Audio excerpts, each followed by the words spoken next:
Chapter 24. Market Day comes to an end.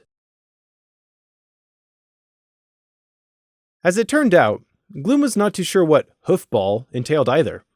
Yes, he understood it was a game for grown ponies that involved teams, a ball, and a field with white marker lines, but beyond that, he was almost as clueless as Crimson was to just what Feather Nimbus had invited him, seemingly at random, to participate in. Nevertheless, Gloom wasn't dismissive of the idea. "If there's ever a point where the night guy gets regular free time, it might be a hobby you should take up," he said, while thinking, "Might also make some acquaintances outside of the night guide. It's a good opportunity for him." Crimson seemed skeptical, but didn't protest. Or maybe he was still distracted by whatever it was that had unnerved him. It was likely to be months before an opportunity came to accept Feather Nimbus's offer anyway.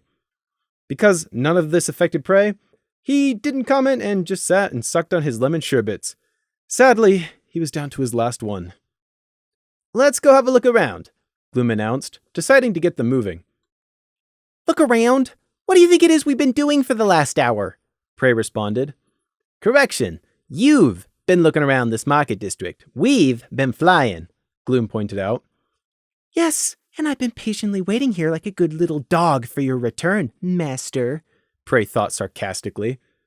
Gloom making him write that letter was still not forgiven. In fact, it never would be. Not that anyone but Prey would ever know of his grudge. "Fine, so you and Crimson want a chance to go shopping too. I've already had a look around the place, so where does that leave me?"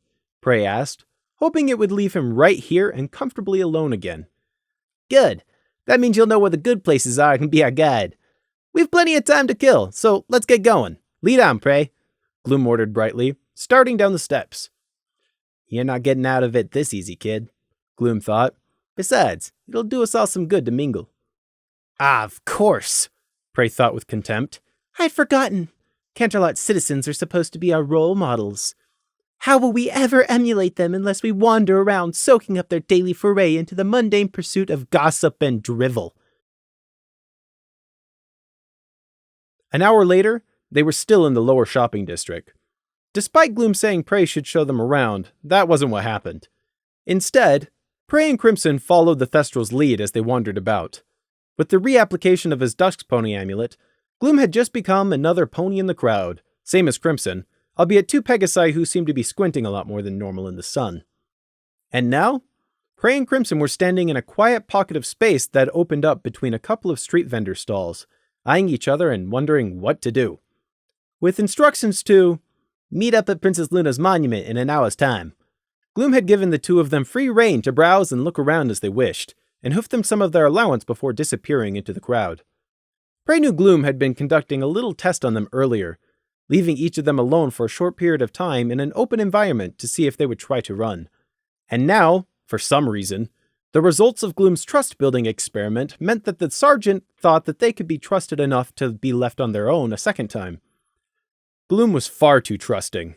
He'd reprimanded Prey for getting separated in Hasteam, but now he thought it was fine because it was on his terms? Foolish. There was a lot of damage they could do without running away. Just because Gloom couldn't think of a reason for why they would, didn't mean they wouldn't. Don't measure your wheat chaff by somebody else's potato bushel.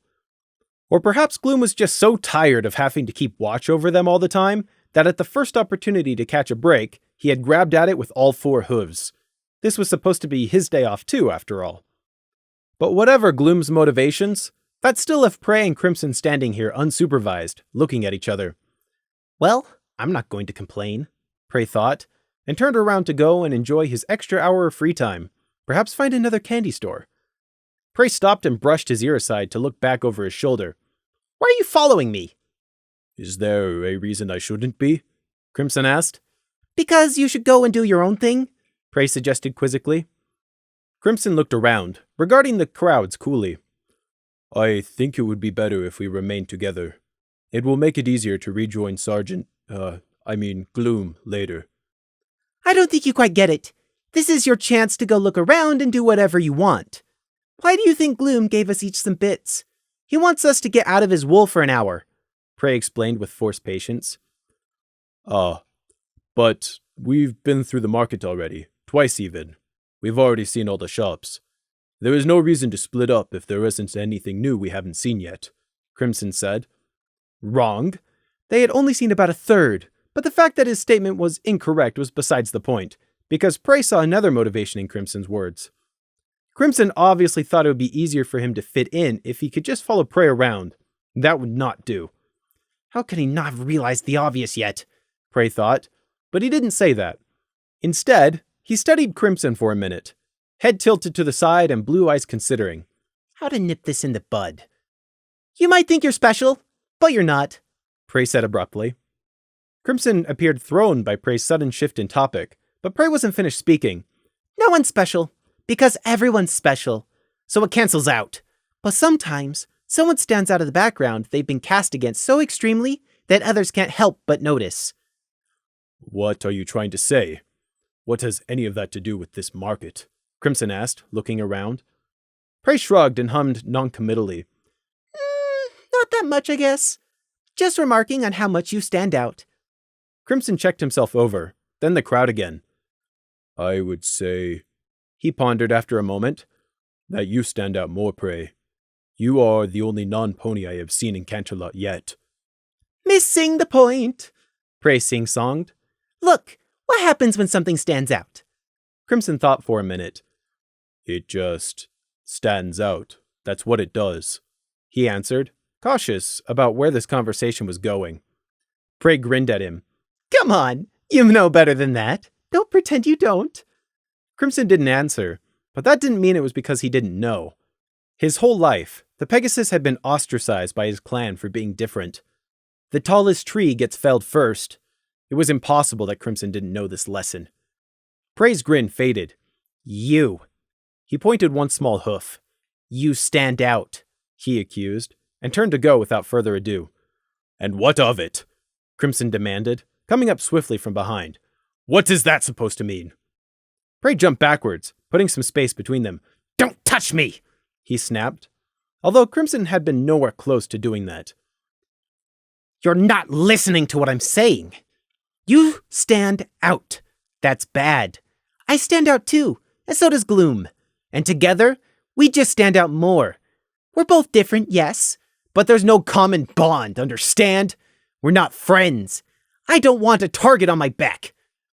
Crimson's expression didn't change, but his wings did, looking like they wanted to flare open at Prey's aggressive words. If you wanted to be left alone, you could have just said, why not just say, go away? That's what you really meant in the end, Crimson said, voice toneless. Prey threw up his hooves in a show of frustration. Because it was so obvious! We're forced to work together because Princess Luna told us to, but see this? Prey held up a fetlock to display the golden tracer bracelet. Don't forget, you've got a pair too. We're not friends. Just two unfortunates who stood out too much. We're not friends, Prey stressed. Our leash is just held by the same master. Both of them stood looking at each other, exactly like they'd been doing a few minutes ago, but now it was different. None of the blithely ignorant crowd had noticed their little discussion, but that didn't matter. Neither of them were part of the ignorant Canterlot crowd, and never would be. They stood out too much, and Prey had made it clear he had no intentions of standing out by standing together. In short, he was telling Crimson, we're only allies, not friends, so stop following me around. Prey's words had been rude and abrasive, but he didn't want any uncertainty about where they stood. Prey couldn't afford Crimson discovering one of his secrets by accident. Like what would have happened if he'd followed Prey earlier and stumbled across him talking with Lemon Pink? Crimson's face was a blank mask of stone. Oh, think that's impressive? I can match that, Prey thought mockingly, and killed his own expression, meeting the Pegasus limpid eye for limpid eye. Crimson spoke slowly. You said you were afraid of wolves. That time at the hospital when we talked. And we've all been working together so well. We've successfully apprehended Pebble Mill and Turf Apple, and Rocky Bed has been liberated too. Your actions speak louder than words. I think you're just scared to open up. Like Gloom. Like I thought. Crimson said, correcting himself at the end. Oh, Gloom decided to exchange theories with you while flying, did he? Prey asked, unimpressed. And what makes you think I'm scared? Not afraid. That's not... Wrong word again. Doesn't matter. You just don't know how to interact with other... Crimson trailed off and clammed up. Oh, don't stop there. Do tell, Prey said sweetly. Crimson didn't react to Prey's mocking. Instead, he just shook his head and turned away with a snort. And just like that, it was over. As if Crimson simply couldn't be bothered to argue the issue any further with Prey. He was definitely exuding the feeling of, my time would be better spent elsewhere. I'm going to go look in some of these shops, Crimson announced blankly, all anger forgotten. That is what Sergeant Gloom wanted us to do, isn't it? He asked, considering his drawstring bag of bits. You're asking me? I was just rude to your face and you don't seem like you even noticed, Prey thought, equal parts surprised and frustrated at Crimson's nonsensical attitude. It was obvious that Gloom had shared some misconstrued theory about him, probably that he was raised without a proper understanding of right and wrong, but frankly, Prey didn't care. Gloom was just going to make a fool out of himself, and for now, it would actually work in Prey's favor, because it might mean they ended up being more lenient with Prey. Like just now when Prey told Crimson to shove off. Still, Crimson was one weird pony. Prey sighed. Yes, that's what Gloom wanted us to do, he answered, giving up. He couldn't find the energy to argue further with the Pegasus. Prey blamed the shopping district for getting to him. He didn't belong here. Prey's neck muscles ached from being tensed and on a swivel at all times. He was sick of his stomach jumping unpleasantly every time a unicorn glanced in his direction. Zomagrika and all hornheads! Prey blinked. The spot on the cobbles was empty. He realized that Crimson had already walked away to fulfill Gloom's instructions. The Pegasus didn't look very certain about where he was going, but he was still going. By chance he might find somewhere that sells common sense, Prey thought vindictively. But at least Crimson had done him the courtesy of finally taking the hint and leaving him alone again. Turning around, Prey slipped away in the opposite direction. This place really is disgustingly narrow-minded, Prey thought, reading the heading of a newspaper stand as he passed, named Canterlot Celebrities. Everything about Canterlot was self-absorbed like that, really. The spires, the gold, the statues, the terminology, the phrasing, everything. And the longer you stayed, the more unpalatable the self-aggrandizement became. I'm glad I'm not part of this culture. If I wasn't stranded in it, this whole city of Canterlot could fall off the mountain face and kill every single pony in it for all I care, Prey thought. He was in a dark mood as he continued walking through the shopping district in the same fashion he'd been an hour before. That is to say, avoiding all attention. Gloom making him write that letter had gotten under his skin, deeply, and he couldn't shake it off. Gloom was going to regret that, one way or another. Prey didn't take orders from Gloom willingly, or anyone else for that matter. And then Crimson had to go and annoy him too. Prey didn't even notice he was grinding his teeth loudly enough to be audible. I don't belong to you! I don't belong to anyone! I am no slave! They think they're in charge. They tell me what to do and Stinger whips me when I don't! They burned us out and thought they could just win and walk away! They all started this war, but I'm going to finish! Prey stopped. He closed his eyes and breathed deeply. He felt the flagstones beneath his hooves, not the dark earth and leaf mold of the deep green. Prey calmed his breathing. It's been a long time since I've had to ground myself like this. Opening his eyes, Prey found he just so happened to be looking in through the glass shop front of a colorful clothing store, silk ribbons and party dresses on display. When he saw the outline of his reflection in the window, Prey hurriedly averted his eyes. Then he looked back. As he looked at the colorful ribbons looping around the displays, an old memory began poking at him to be remembered. The past. Come here, little Prey. I've got a present for you, Lance leered, strolling into camp and casting about for Prey. At the sound of his call, a number of resting resistance fighters perked up at the possibility of entertainment. Prey, on the other hoof, had to stifle a whimper. Snake had no need of him today, so he'd been told to dig out a new campfire pit. He hadn't eaten properly in 2 days, and he had a weeping insect bite on his leg that stung every time he took another stab at the earth with his digging stick. Sweat mercilessly pricked his eyes, and his underbelly wool was matted with dirt. He felt like he might collapse at any second. And now the donkey Lance was going to make things even worse. Things could always get worse.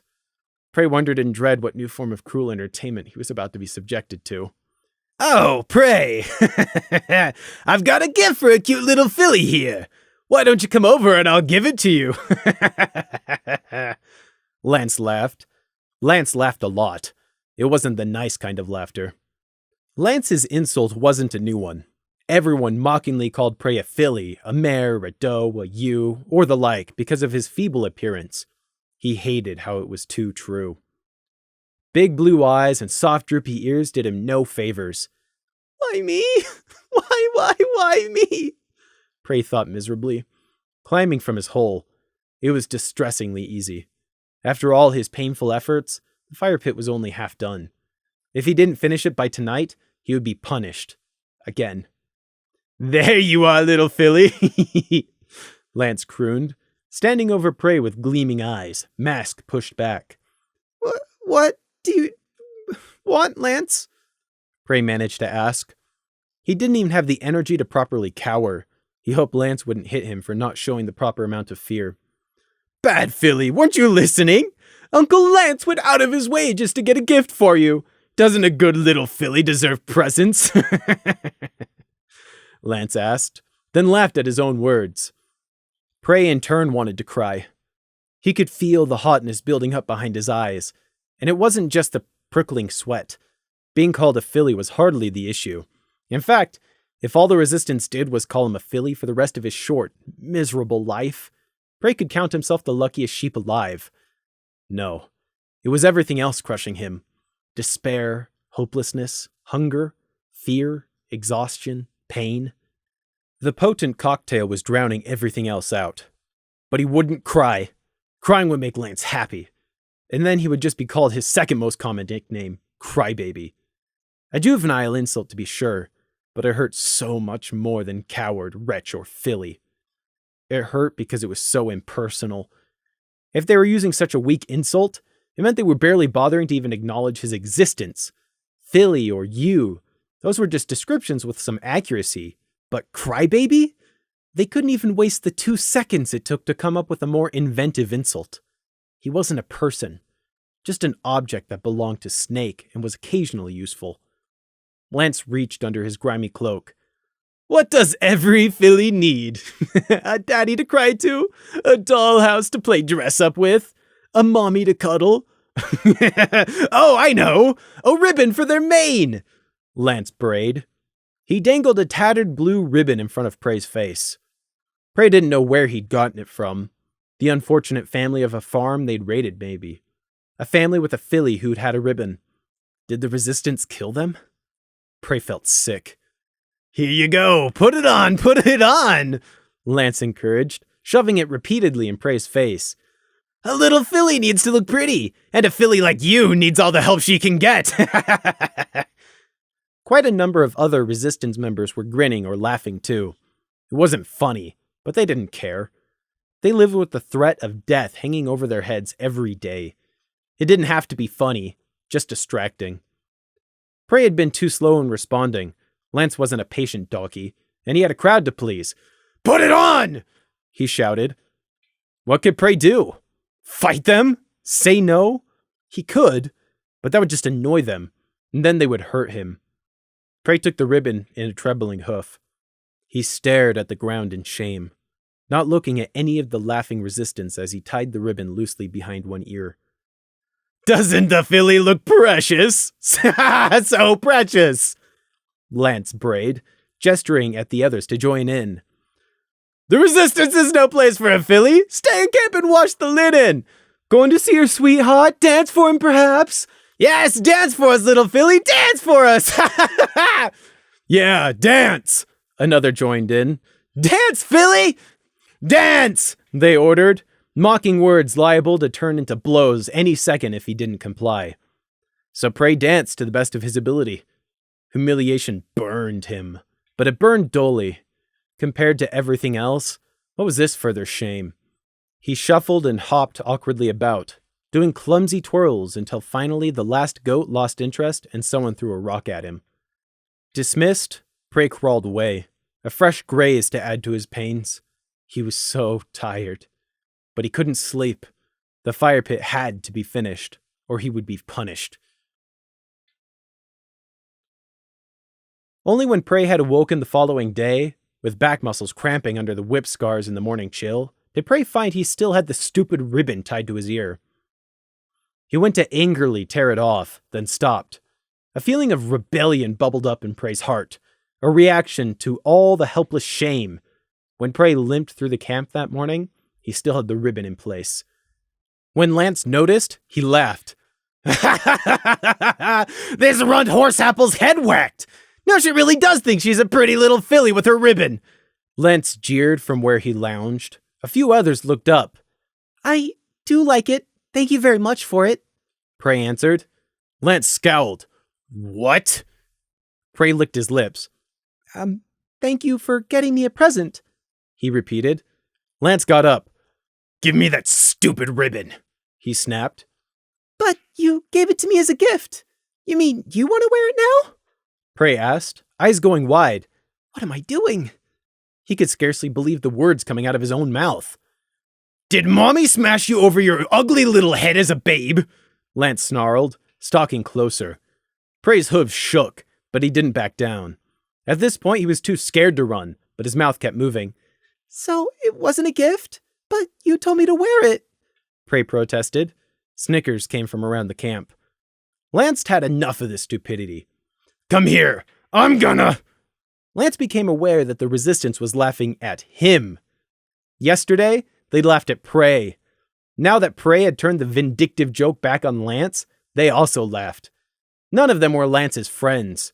They were just here to watch this amusing distraction, their eyes cold. Lance's eye twitched as he realized what was happening. A lamb was getting the best of him, and everyone could see it. If he did anything, he'd only be proving Prey right. "Like I care. If you're sick enough to want to be a filly, whatever. It means nothing to me." Lance humphed and backed down. He strolled away with his best attempt at nonchalance, pretending like he didn't care despite the way his tail was bristling. But every day after that, until the ribbon was nothing but a scrawny twist of torn silk, Prey still wore it. Just because he knew it aggravated Lance every time the donkey saw it. Because there was nothing he could do about it. Lance wasn't anyone important. He was just a recruit that was a bit more noisy and cruel than the rest of the pack. Tearing the ribbon off Prey would be admitting to everyone that the lamb, the lowest of the low in the whole camp, had gotten to him. Prey wore that ribbon for months and months. In fact, the ribbon outlasted Lance in the end. The present. Prey spent 5 long minutes looking in through the window. Then he went in and bought a silk ribbon, sky blue just like the last one, and tied it behind his ear. Crimson was already waiting at Luna's statue when Prey got back. Somehow, he noticed Prey sneaking closer through the crowds while he was more than 20 paces away, his yellow eyes turning unearily into the lamb's direction. How did he do that? Perhaps it was Crimson's cutie mark. The Pegasus never said what his unfairly granted talent was, something most unusual for a pony. Normally, they were all too keen to shove it in your face. But then, Crimson was an unusual pony, from an unusual clan of unusual thestrals. Crimson didn't quite do a double take when he saw Prey with a ribbon tied behind his ear, but his eyes clearly showed his utter disbelief. However, it was clear he still remembered Prey's earlier accusations, even if he'd brushed them off, because he didn't immediately comment. Prey walked up and sat on the far side of the steps, smiling slightly and not looking at anything in particular.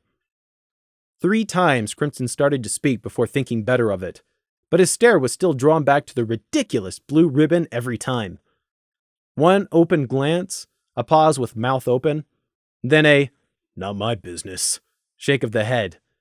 A minute later of sidelong staring, Crimson opened his mouth, then shut it again. A minute and a half after that, the same thing again, this time with a more openly incredulous head shake. And Prey just kept up that little smile, daring Crimson to speak. Apparently, though, the oddity was so out of place on Prey that it even made someone like Crimson feel like he had to ask.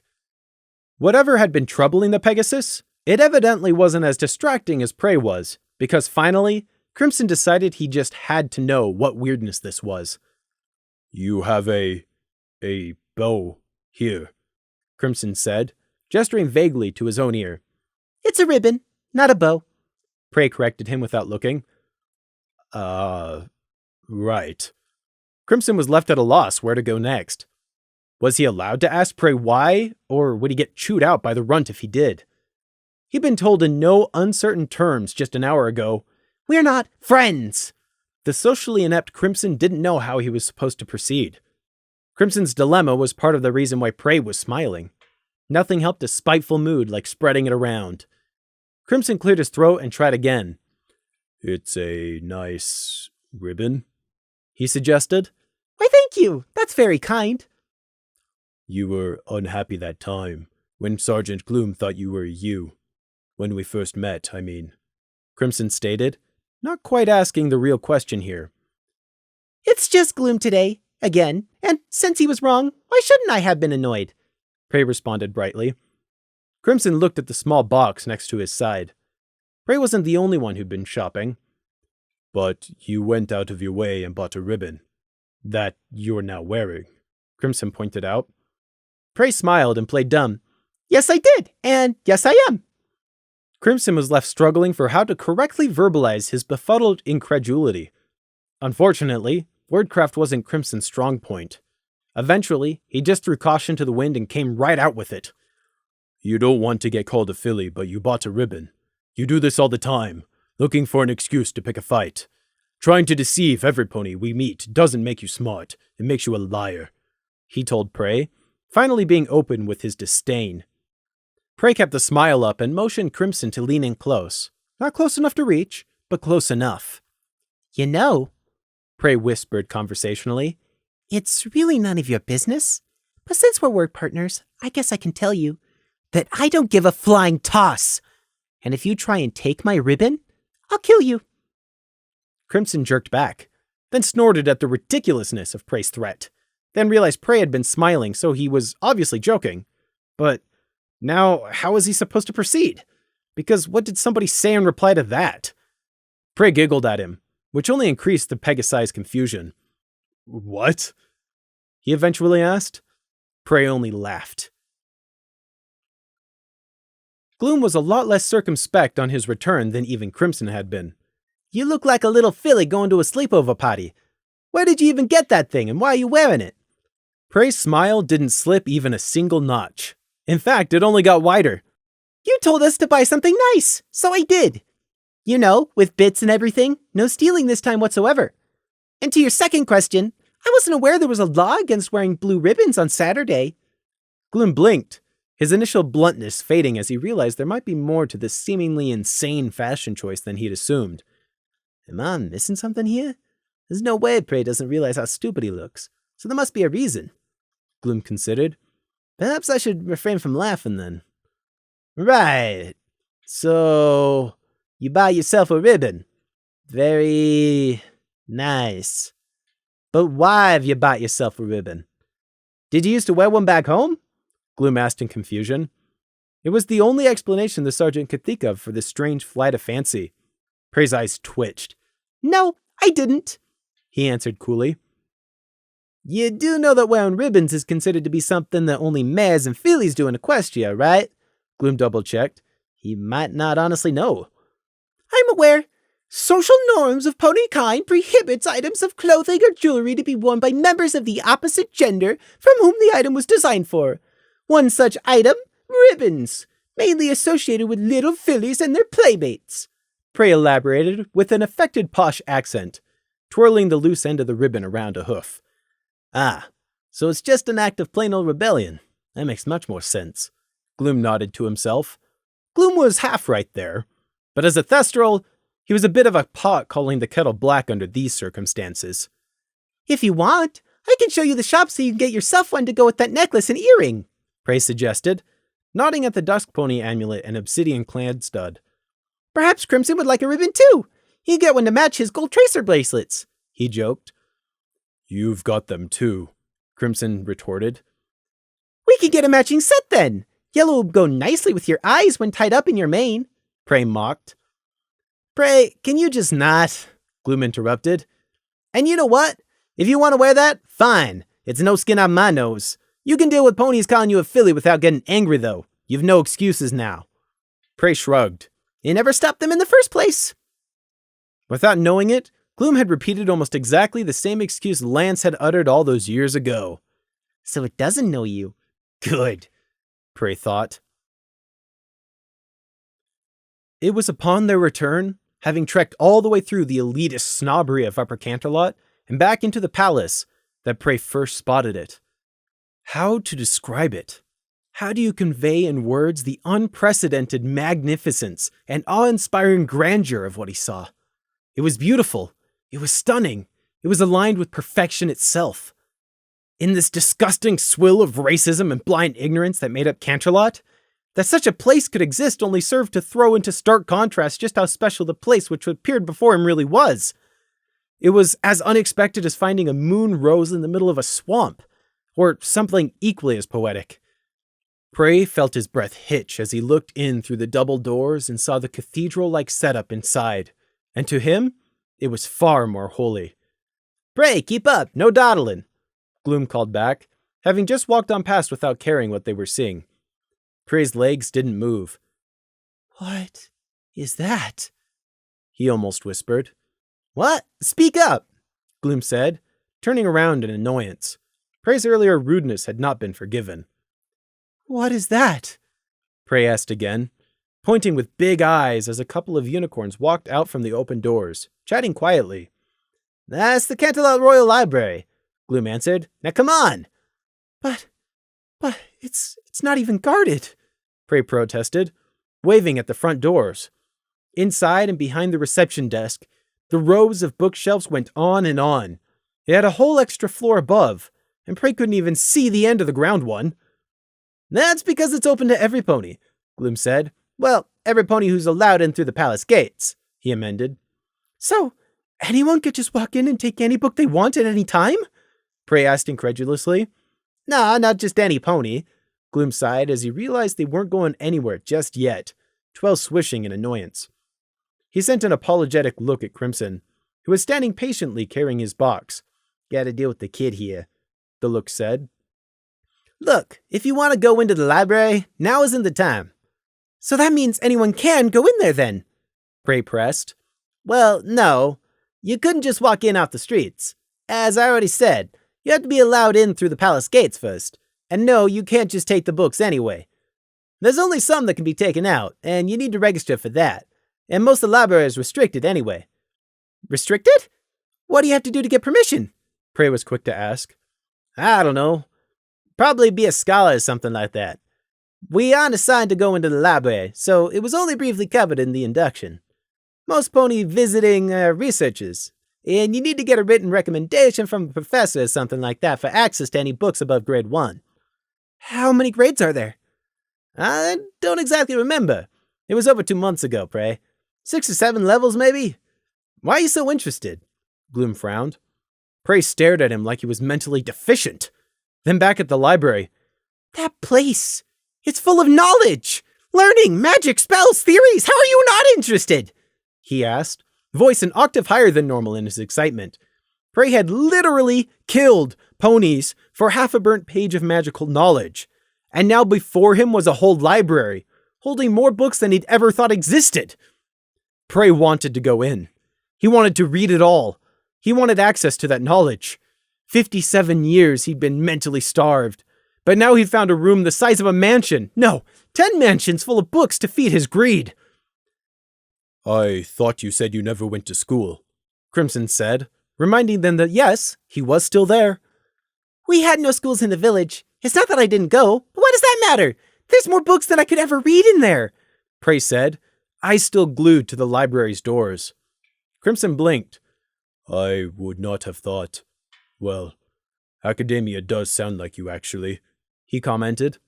Gloom had forgotten his impatience and was now paying close attention to Prey. First thing Prey has shown a healthy interest in, Gloom observed. It's sort of reassuring. Perhaps we can work with this somehow to improve his behavior.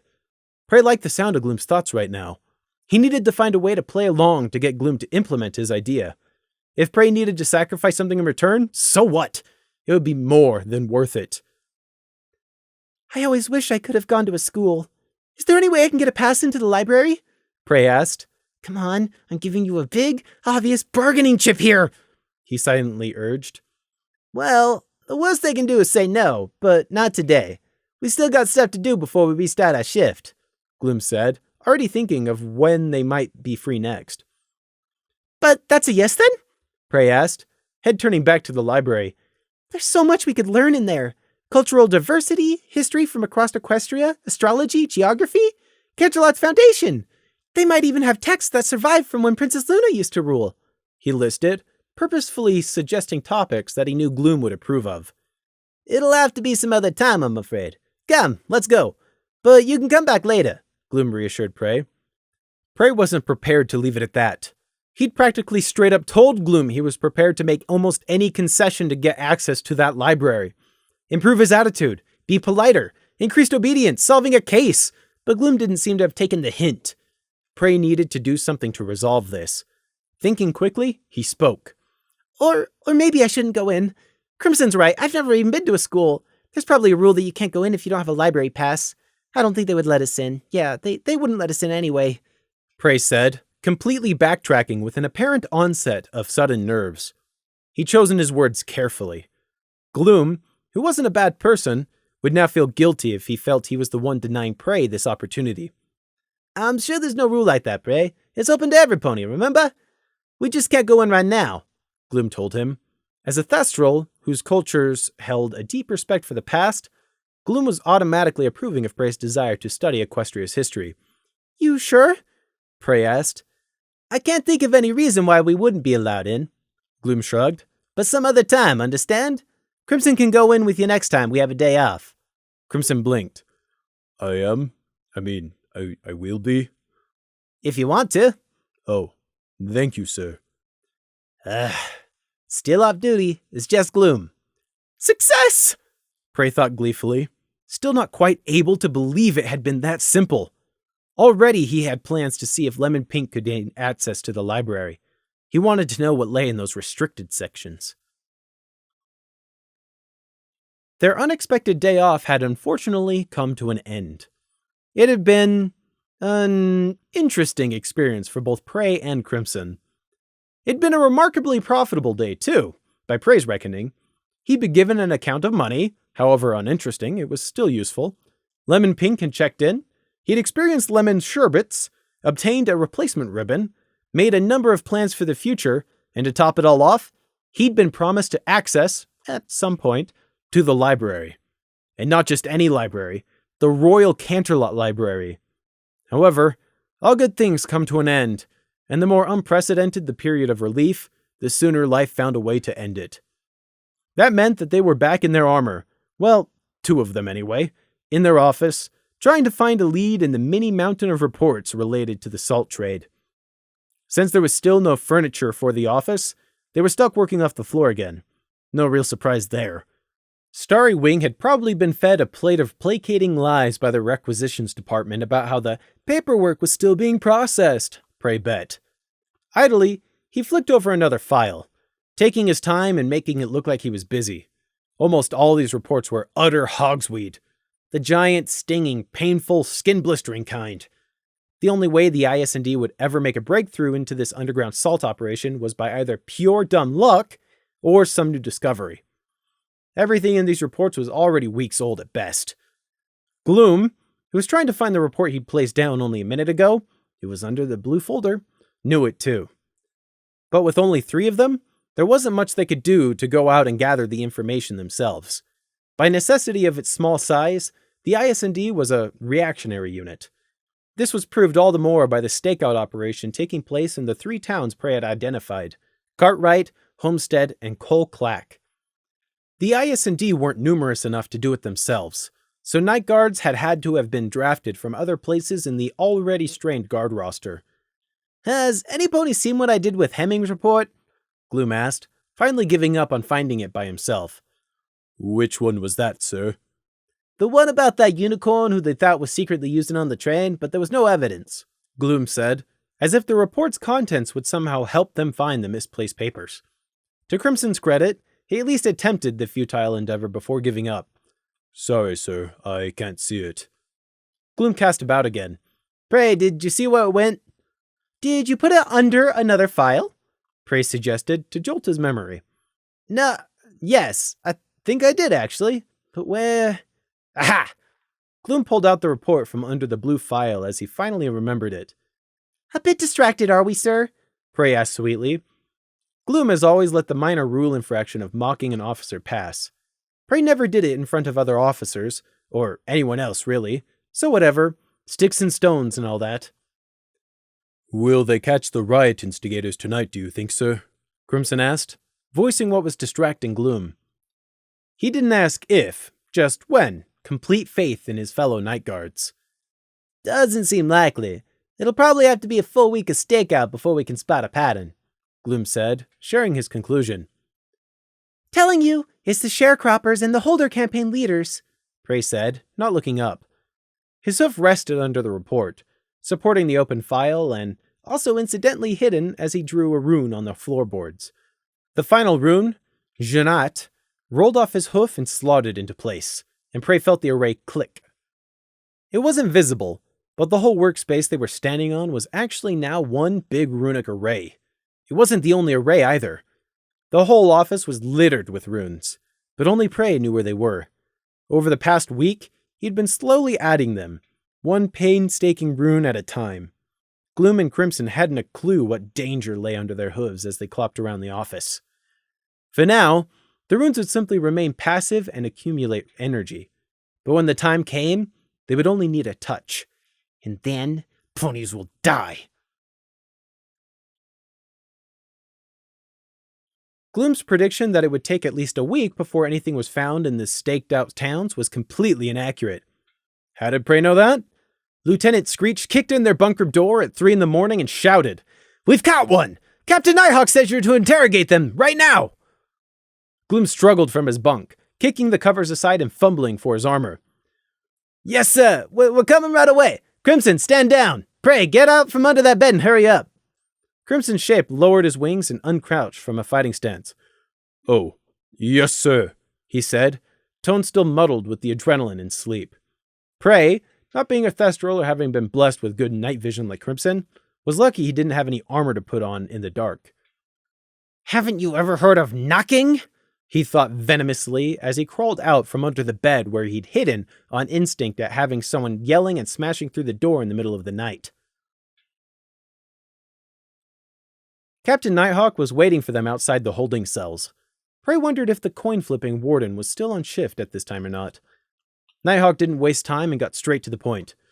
"We have arrested some pony who we've marked as new in Coquelac, and was spotted leaving the rented room earlier tonight. We trailed them to a secret meeting between a small group of ponies. When confronted, they all tried to scatter. We still got our target, though. He's inside the cell. Find out everything the stallion's hiding. I want this done before he gets his lawyer in the morning," Nighthawk summed up. Nighthawk didn't explain why he'd roused Gloom to carry out the investigation instead of using someone more capable or even just better rested, but the reason was fairly self-explanatory to anyone who had a basic understanding of Thestral culture. This stakeout was Gloom's plan, and it had yielded results on the very first night. Success spoke for itself. Therefore, it was Gloom's right to try his hoof first. Not exactly standard protocol, but this was how the Thestrals did things. "Yes, sir, right away," Gloom said, saluting. What the Night Guard captain didn't know was that the entire plan had actually been suggested by Pray, not Gloom, which meant Gloom wasn't nearly as confident as his answer indicated. "Good. Starry Wing is still in Coquelac, seeing if he can't round up any of the other ponies that got away. If necessary, you can interrogate them later," Nighthawk said, stepping aside so that they could fully enter the warden's office. Pray brought up the rear as usual, hoping to go unnoticed. Nighthawk did notice, and the three of them were treated to the rare sight of the Night Guard captain's expression looking surprised. "Why is the lamb wearing a ribbon?" Nighthawk asked in bewilderment. "Playing dress-up?" I don't really know, sir. He just does. It's not important, though," Gloom answered. "That's not regulation uniform," Nighthawk said, making Gloom secretly panic for a moment before he went on. But that doesn't matter right now. Get this interrogation done. Yes, sir. Pray, Crimson, come. What are we, dogs? Prey thought, although that was a fairly accurate description. Dogs on a leash. The interrogation room was the very same one they'd used when interrogating Pebble Mill along with Minty, the legal counsel representative. Captain Nighthawk had no interest in following procedure and letting the stallion inside have access to such legal advice. He wanted to strike while the iron was hot and their prisoner was still reeling from their sudden arrest by spooky, glowing-eyed Thestrals in the middle of the night. Gloom took 30 seconds before entering to address Crimson and Prey. The setup from last time worked fine, so let's stick with it. I'll do the talking. You two chip in when you notice something. Prey, you just do your thing, Gloom ordered, double-checking his helmet was on straight for the last time before unlocking the door. Listen to my talent. Intimidation is key here. Prey wearing that stupid ribbon isn't really helping. But it was too late for Gloom to do anything about it at this point. Pulling open the door, the three of them entered. Whether it was just because the Thestrals who had arrested the beige earth pony didn't have the same need for light, or if they'd purposefully provided only a single candle to keep the room dark and intimidating, it was. However, it didn't seem to overly affect their guest, who looked up on their entry. Hello there! Are you here to take me back home? He asked, squinting to make out who'd entered. No answer. Behind them, Nighthawk locked the door. Hello? The prisoner suggested again, like he was politely waiting for them to introduce themselves, and they were all being rude by not doing so. Prey wouldn't be surprised if the stallion's name was Silver Speech. His voice was smooth and pleasant to the ear, lending even just his simple question an air of gravity. Other than his voice, though, he looked like a completely ordinary earth pony, nothing else standing out. If you passed him by on the street, you'd never recognize him a second time. Gloom stuck to the interrogator protocol and ignored the question, instead pointedly taking his time pulling out the seat opposite and sitting. Crimson standing at attention behind his left shoulder, looming in the dim night, his features obscured. If Crimson had meant to do that on purpose, it was cleverly done, Prey thought. The night guard had caught the correct pony, and on the first try, too. The stallion's thoughts gave him away. This must be the interrogator. It's all happening so fast. The situation is fluid. But was it luck or skill that they found me? Need to get a message to Marble to get me out. Right. Gloom started without introducing himself. Let's not waste each other's time. You've been caught. Pleading guilty and coming clean is your best option here, and it's definitely the easier way. Trying to scare me into revealing myself because you don't have any evidence? And right off the bat, too? How arrogant, the stallion thought, but his face only showed confusion. What? What are we talking about? I'm drawing a blank. I don't think we're quite singing from the same hymn sheet here, officer, the stallion said, affecting a nervous chuckle to relieve the tension. His words were reasonable, but it was all an act. Hard way it is, then, Gloom rasped, face stony. Your refusal to cooperate will be held against you later at your trial, but you have that to look forward to later. Let's start simple. What's your name? Trial? I think that's a tad extreme of a reaction. I was only going out to meet with the local astronomy club, their prisoner protested. Name, Gloom repeated, unfazed. I'm Copperpot, passed down from my great-grandfather who founded Howling Mine, Copper answered. So they have nothing on me, not even my name. This will be easier than I thought. Hardly the first time I've had to talk my way out. Copperpot wasn't lying about his name. Prey could see that. In fact, Copperpot wanted them to look him up, because he knew his record was spotless. Marble's ponies do good work. Gloom grunted. I didn't ask about your name origins. Why were you in Colclack? Have you been to Colclack yourself, officer? Answer the question. It's a lovely town with a lot going for it, with rich ponies looking to invest in it, I heard. I went there looking for work. It would be wonderful if I could find permanent employment there, but... Here Copperpot shrugged. Harmony guides every pony's destinies as she sees fit. We must work hard to realize those destinies. Less useless talk, more information, Gloom broke in, voice cold. If he hadn't, it was likely Copperpot would have kept going. Copperpot made a disappointed sound. Disappointed with Gloom, like the Thestral really ought to know better. Every pony should think for themselves, you know. If you dismiss every pony's opinion that doesn't agree with your own, you'll never learn to see, he said. I'm not interested in your philosophy. Who were the ponies you met with, and how did they get in contact with you? Gloom asked. Copperpot shrugged. I have answered that already. They claim to be the local astronomy club. I've always had an appreciation for the beauty of the stars, and since Her Royal Majesty Princess Luna's return, they've only grown more so. All ponies would be better off if they took a moment to appreciate the grandeur of the night canvas. How did they get in contact with you? Gloom cut him off before the stallion could wax too poetic. Trying to build common ground by pretending he admires Luna's domain.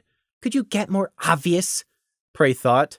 Luckily, Gloom wasn't buying any of it. Copperpot pursed his lips in annoyance at being interrupted, and made sure they knew it too. He was remarkably well collected for a pony in his situation. I've only met one of them before. Earlier today, in town actually. We bumped into each other and got talking. One thing led to another, and he kindly extended an invite for me to attend their stargazing trip that was supposed to take place tonight. Plausible deniability. It'll be easy to claim they lied to me, Copperpot thought as he gave his answer to Gloom. He was right, too. Even if the Night Guard caught and questioned the other ponies, and they admitted to being conspirators to start a riot, Copperpot had only just arrived in Colclack. He could pretend he knew nothing of their motives, and that they'd lied and misled him into attending tonight by pretending to be an astronomy club. Clever, playing the victim, Prey thought. Why do you run if you had nothing to hide? Crimson challenged, actively joining the interrogation. Copperpot peered at him, but wasn't quite able to make out Crimson's features in the lone candlelight. Copperpot humphed. I will confess that you Night Guards gave me quite a turn when you swooped out of the dark. I just saw glowing cat eyes come flying at me and did what any sane, rational pony would have done. Copper answered. Again, a very reasonable excuse. You're not fooling any pony, Copperpot, Gloom said. We know what you were really doing in Colclack with the riots. He sat back and waited to see how Copper would react to that. Officer, I don't know what end of the stick you've got, but I can't see how I can help you either, Copper said helplessly. I don't know what you're hinting at, nor am I going to take the blame for a crime somebody else has obviously committed. He won't give a straight answer, nor is he easily intimidated, Gloom thought, not pleased. Time to switch up my approach. So then, you wouldn't happen to be planning on going to Homestead or Cartwright anytime soon, would you? How did? Homestead was where I was going to go, Copper thought quickly. I go where there's a chance for employment. Times are tough. I've been town hopping on the train looking for jobs for a while, Copper said, quickly deciding to establish his excuse now, so his travel patterns couldn't be used as evidence against him later. The reflective yellow of Gloom's eyes narrowed in the shadows. That's not the correct path in some way. I can feel it. That means he's lying. Gloom leaned forwards in his seat, bringing his face fully into the candlelight. There was recently a riot in Haysteam, a month ago. There was one before that, but you already knew that, didn't you? This pattern has been repeated up and down the railroad line. Do you know what we found when we started to study this pattern? You. So if there is anything you'd like to tell us while you still have the chance. To his credit, Copper didn't even look ruffled. Those deplorable riots have nothing to do with me, officer.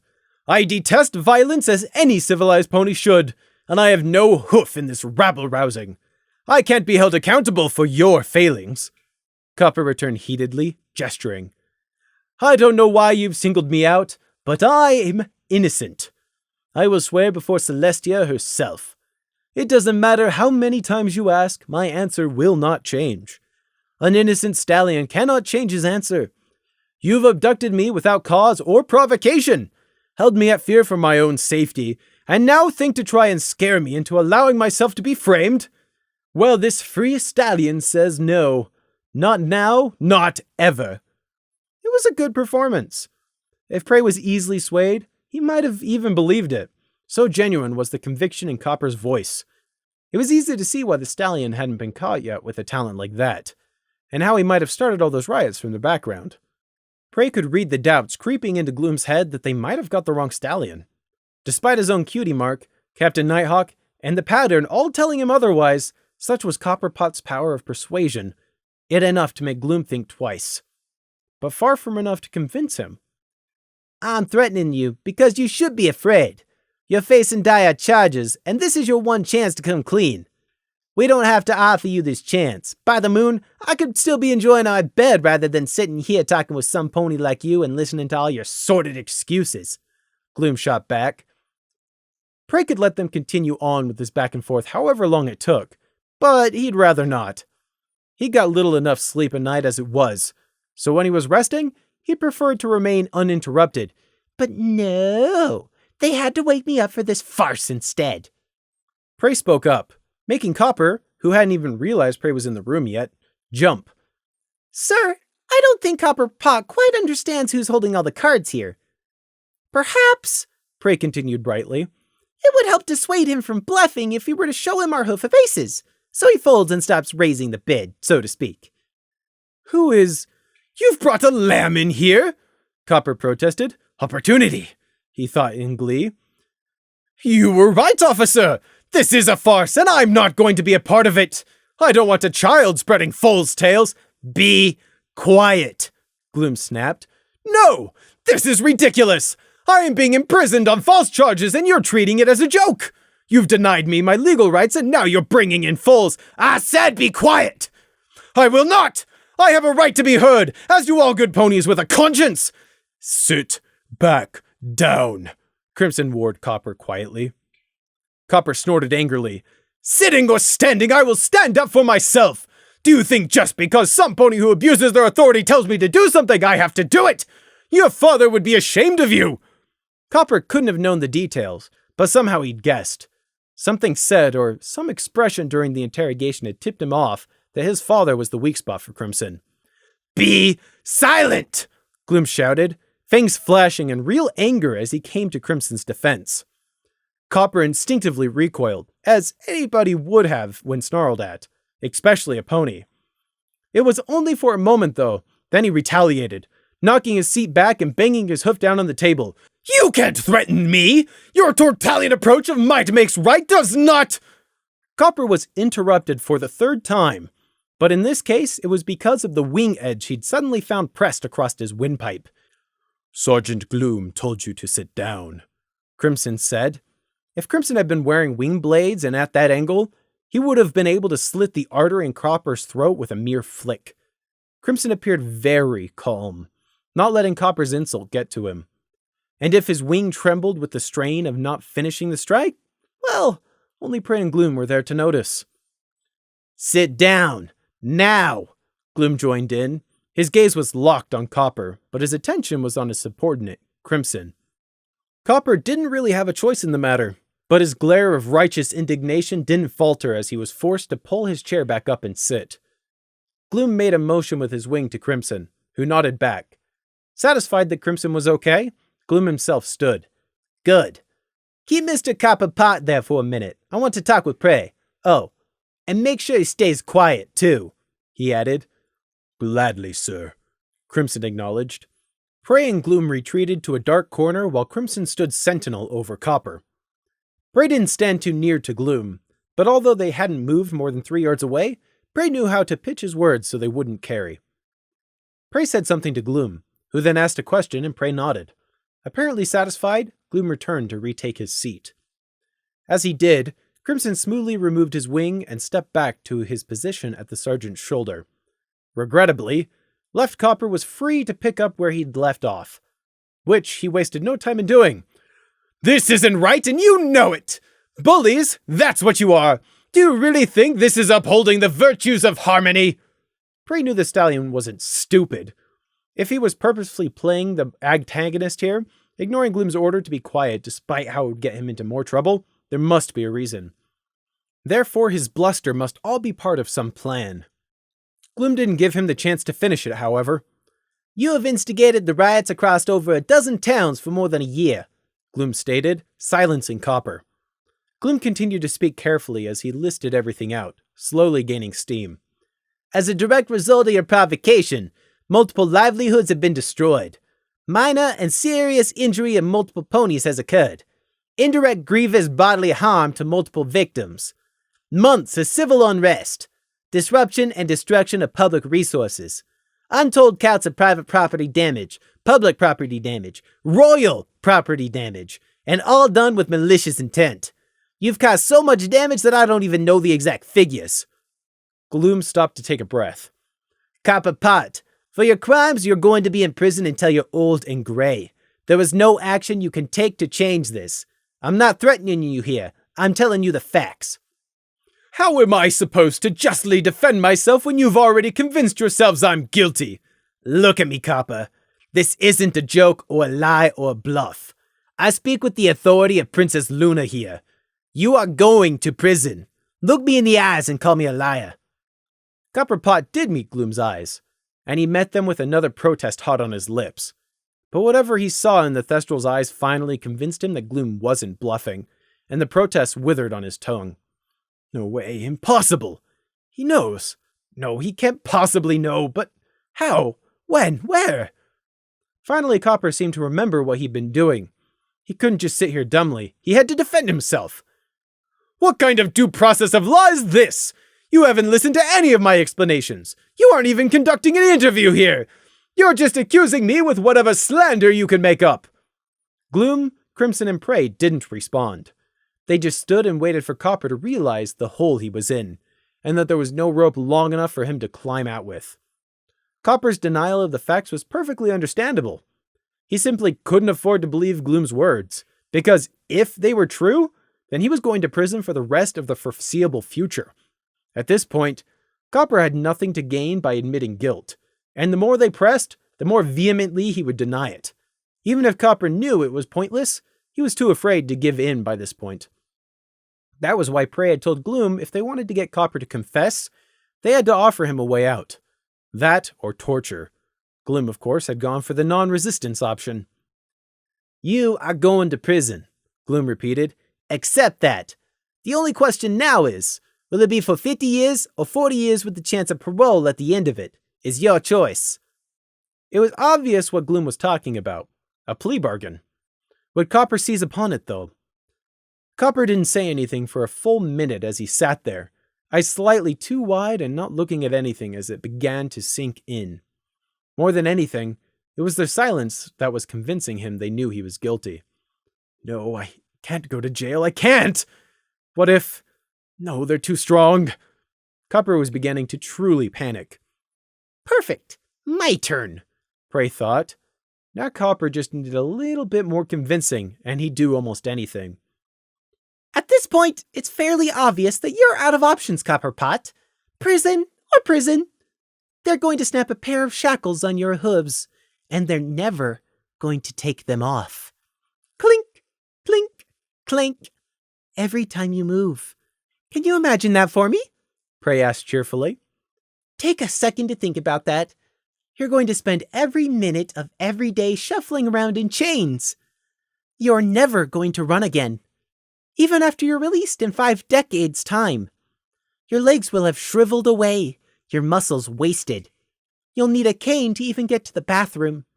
Every morning for the next 18,250 days, you're going to wake up, and the first thing you'll see are the shackles on your legs. Clink, clink, clank. That's the noise I want you to remember. Clink, clink, clank. And you're going to remember the choice you made. By the end, Prey had lost all his fake cheer. He didn't even seem to be speaking to Copper anymore, but rather through him. It wasn't what any lamb should have been saying, and that got inside Copper's head. Worse, the Earth Pony had a good imagination and could picture Prey's words all too clearly. Copper opened his mouth, but Prey beat him to it. But despite all of that, I can see you're still not sure about taking our deal. Why?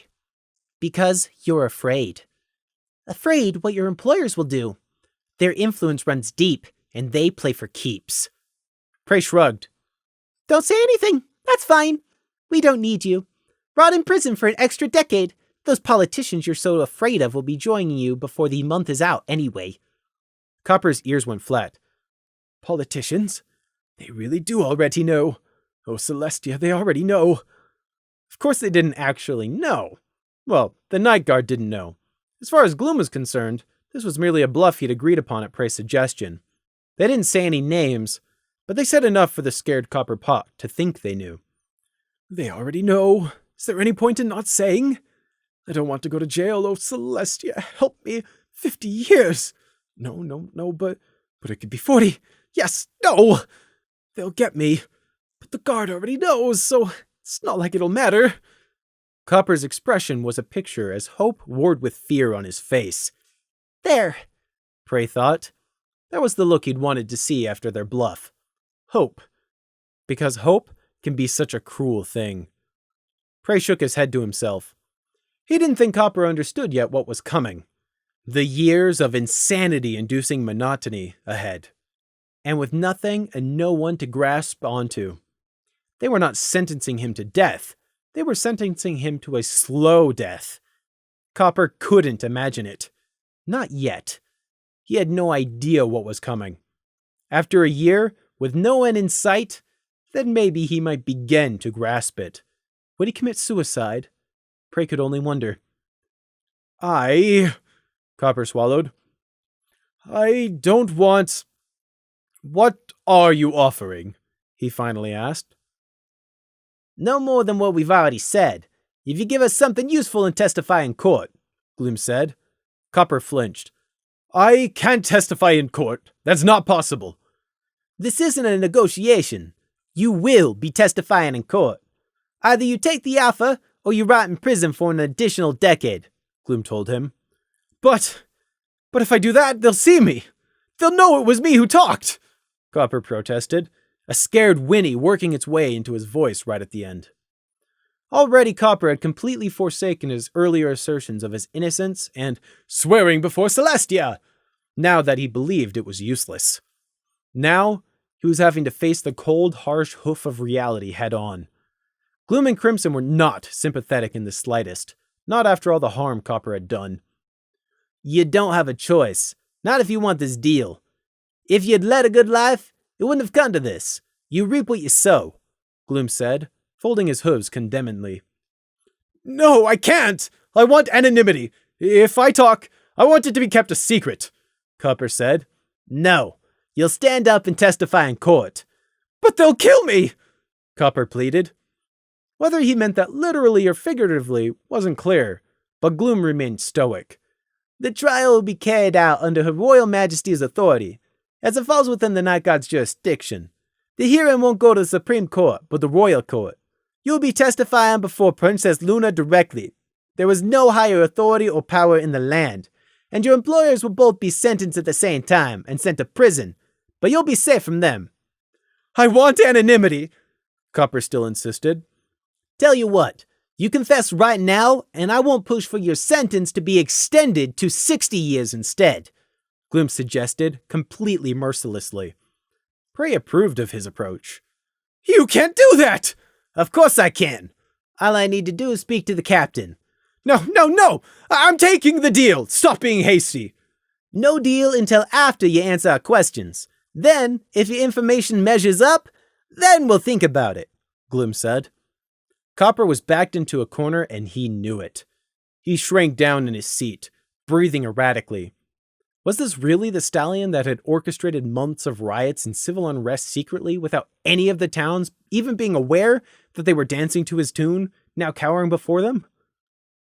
What? What do you want to know? Copper asked weakly. Names. Who put you out to this? Did they approach you? Or did you approach them?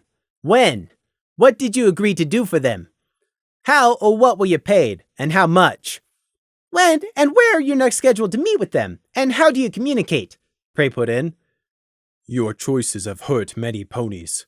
We also want a list of which towns you caused riots in, and which ponies you worked with in secret while there, Crimson also added. Copper had gone a bit glassy-eyed at the barrage of demands leveled against him. I don't have the answer to all of those. Then you best try harder, Gloom retorted. Prey reached up and slid a piece of paper he'd gotten from somewhere across the table. Write it down, one thing at a time, and sign it, he said. If not Copper, Prey knew who'd be writing all this out later from memory, and frankly, he'd rather not. It was likely they cared about the written confession. A verbal one was good enough for them and probably Nighthawk too. But the Night Guard had regulations, and the courts and Royal Guard would certainly demand to see one. Paperwork, the one reliable constant in Canterlot.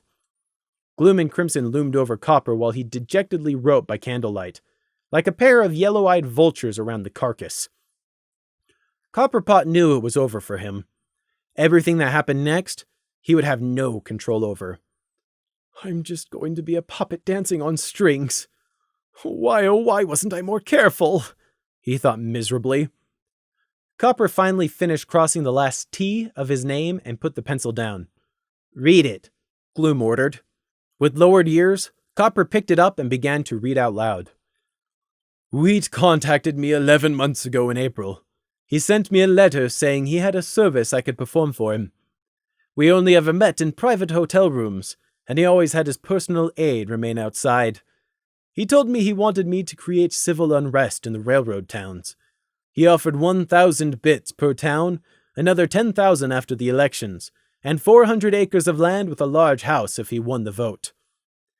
In each town I visited, I spent time mingling to find the correct place to spread rumors. It took a lot of time and effort, but after the first 2 riots the process began to speed up as the chain effects spread from one town to the next.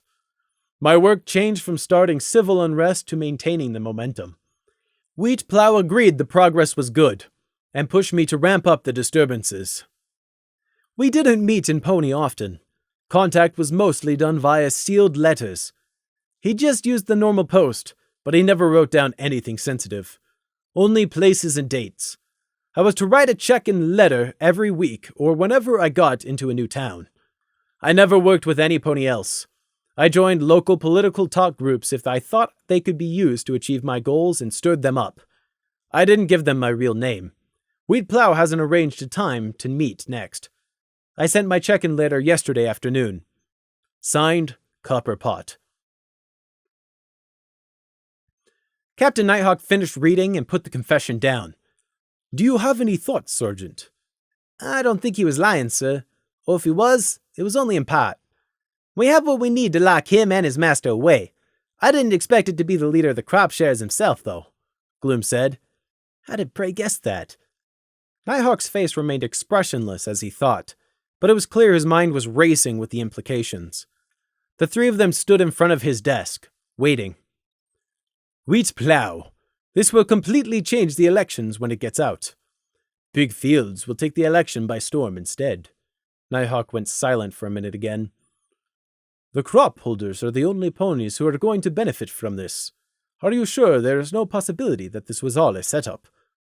Gloom gave the suggestion some serious consideration before he shook his head.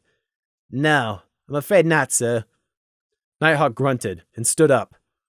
He went over and opened the door. Get the lieutenant on duty here. Tell him to bring their sergeant major too for an immediate briefing. 5 minutes, he ordered the Night Guard sentry outside.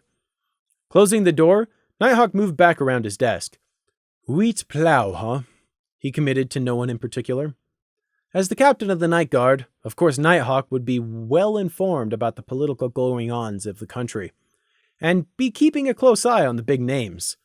Nighthawk wore a thoughtful scowl, eyeing Copperpot's confession, still not satisfied with something. It was Crimson who voiced it, though. It doesn't make sense, sir. Why do this? Nighthawk's scowl shifted to Crimson. Precisely.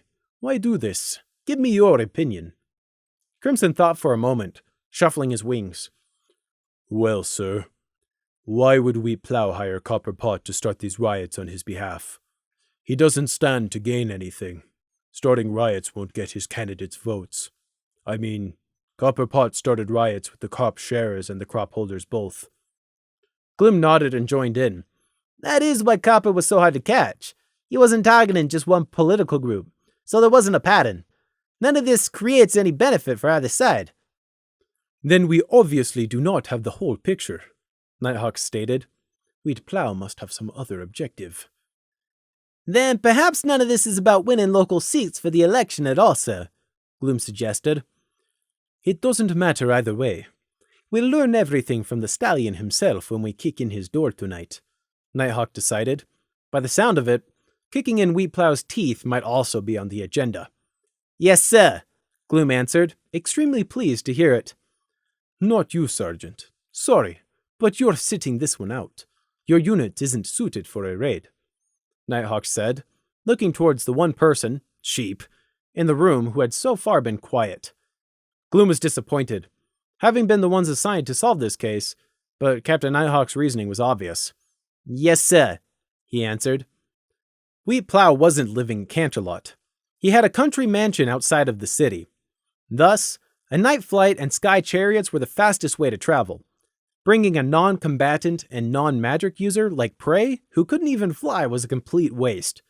To top it off, the IS&D had all been woken up to be here. It was far more sensible to take night guards who were on shift right now and were therefore still fresh. Silent contemplation descended onto the darkened office, each person thinking about what bringing in Wheatplow would mean. However, despite the IS&D not having any immediate part in the coming night raid, Nighthawk didn't dismiss them. Prey wished he would. He wanted to go back to his bunk and sleep. Shortly, Starry Wing and his Sergeant Major arrived. Nighthawk wasn't one to mince words and gave them their orders straight away. The suspect was indeed the culprit, he confessed. The crop sharer leader Wheatplow is behind the plot. Get 3 full guard units of night guards kitted up and ready to fly immediately. 1 for house breach, 1 to cordon off to the surrounding area, and 1 for backup. 4 accompanying sky chariots. Leave 2 of them free for prisoners. I want at least 2 Tier 4 unicorns brought along. It's an hour's hard flight. I want to be there in an hour and 20. You have 15 minutes. Go. Nighthawk was decisive. He knew what he wanted, and he knew how he was going to achieve it. Having been part of the meeting 2 days ago, Starry Wing and his Sergeant Major had enough of an idea to catch on quickly. Yes, sir! They saluted, before wheeling around and back out the door. Nighthawk's sharp gaze returned back to the IS&D. Go and inform the most senior Royal Guard officer on duty tonight of what has occurred, and that I am deploying the 3 Night Guard units. But wait 10 minutes first. I don't want to have to waste time arguing about it with them. Ah, so that's why he didn't dismiss us, Gloom thought as he nodded his understanding. Yes, sir. I need to go and inform Her Majesty of this development before we leave, Nighthawk said, trotting for the door. He paused just before he opened it. You did good work, Sergeant Gloom, he added. Then he was gone. That left the 3 of them alone, standing there in the office. So, that's that, sir. Our part is over? Crimson questioned. Gloom rubbed at his scar. For tonight? Yes, rather, it will be once we've informed the Royal Guard station on standby. But there's going to be a lot of cleanup after this, believe you me. We'll probably have to give testimony in court, too, he added gloomily. It's going to take an entire week of filing out the same forms over and over before those pencil pushers will be satisfied. Still, we did it, Gloom said simply.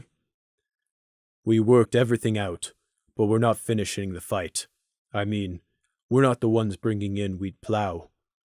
Just like with Tulip Bed and Rocky Bed. We don't seem to see things through to the end is what I mean, sir, Crimson said, for once having more to say than his sergeant. Despite being so tired, Gloom still raised an amused eyebrow at Crimson. Oh? Wanted to be the one to stop them by your own hoof? No, sir.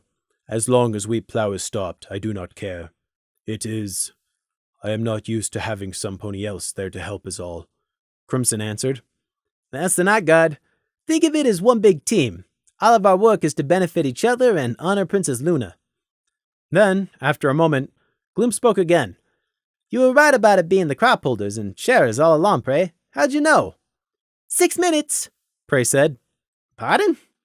It's been 6 minutes. Captain Nighthawk said to tell the Royal Guard in 10. It's a 4-minute walk without hurrying. That's 10 minutes total, Prey said. Prey, please, just answer the question. I'm not accusing you or anything. It just made sense to me that it would be the crop holders and sharers. I have no evidence, though, Prey shrugged. Oh, well, it could save a lot of time in the future if you share feelings like that in the future, Gloom said, but smiled wryly to show it wasn't a reprimand. 7 minutes. A fast walk now, Prey reminded him. Right, we're going, Mr. Tick-Tock Clock. It was unfortunate, for both sides, that the Royal Guard officer stationed on night duty happened to be Twinning Ivy, the one who'd been rude to them back when they were trying to find Rocky Bed. Unfortunate for the IS&D, because they disliked him. Unfortunate for Twinning Ivy, because of the news they dumped in his lap and then left him to sort out. As for the IS&D, they went back to the bunk room to catch up on some well-earned rest. They'd just have to wait and see what the morning would bring. End of Arc 1. Next time, Arc 2.